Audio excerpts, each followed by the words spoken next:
நம்முடைய அரசு பள்ளியில் படிக்கின்ற மாணவர்களுக்கு மாண்புமிகு புரட்சித் தலைவி அம்மா அவர்கள் விஞ்ஞான கல்வி கிடைக்க வேண்டும், அறிவுபூர்வமான கல்வி நம்முடைய மாணவர் சமுதாயம் கிடைக்க வேண்டும். பெரும்பாலும் அரசு பள்ளியில் படிக்கின்ற மாணவர்கள் ஏழை குடும்பத்தைச் சேர்ந்தவர்கள், நடுத்தர குடும்பத்தைச் சேர்ந்தவர்கள்.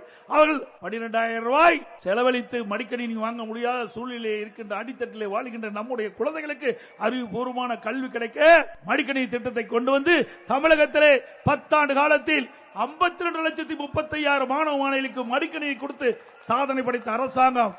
சுமார் 7,300 கோடி ரூபாய் இதற்காக செலவழித்தோம். இந்த ஆட்சி பொறுப்பேற்ற பிறகு தொடர்ந்து வலியுறுத்தினோம். நீங்கள் அனைத்து இந்திய அண்ணா திராவிட முன்னேற்ற கழக ஆட்சியிலே கொண்டு வர திட்டம் என்ற ஒரே காரணத்திற்காக நம்முடைய மாணவருடைய திறமையான மாணவர்களை உருவாக்கக்கூடிய லேப்டாப் திட்டத்தை நிறுத்திவிட்டீர்கள். அதை தொடர்ந்து வழங்க வேண்டும் என்று சட்டமன்றத்தில் பிரதான எதிர்க்கட்சி என்ற முறையில் வலியுறுத்தினோம்.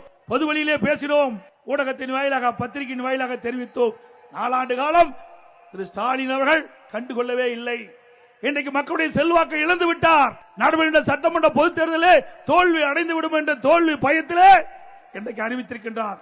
கல்லூரியில் படிக்கின்ற மாணவர்களுக்கு லேப்டாப் கொடுப்பதாக அறிவித்து இன்றைய தினம் அவர் முதற்கட்டமாக அந்த திட்டத்தை அறிவித்து கொடுத்திருக்கின்றார் மாணவர்களுக்கு. நாங்கள் அந்த திட்டத்தை அதிமுக ஆட்சியிலே கொண்டு வரப்பட்ட திட்டம், அதை நாங்கள் வரவேற்கின்றோம். திரு ஸ்டாலின் அவர்களை இப்பொழுது ஏற்றுக்கொண்டு விட்டார். அனைத்து இந்திய அண்ணா திராவிட முன்னேற்ற கழக ஆட்சியிலே கொண்டு வரப்பட்ட திட்டம் சிறப்பான திட்டம் என்று இன்றைய முதலமைச்சர் ஏற்றுக்கொண்டு இன்றைக்கு அந்த திட்டத்தை துவக்கி வைத்திருக்கின்றார். சிந்திச்சு பாருங்க, 4 ஆண்டு காலமா கொடுத்திருந்தா மாணவர்கள் எவ்வளவோ பயன்பெற்றிருப்பாங்க.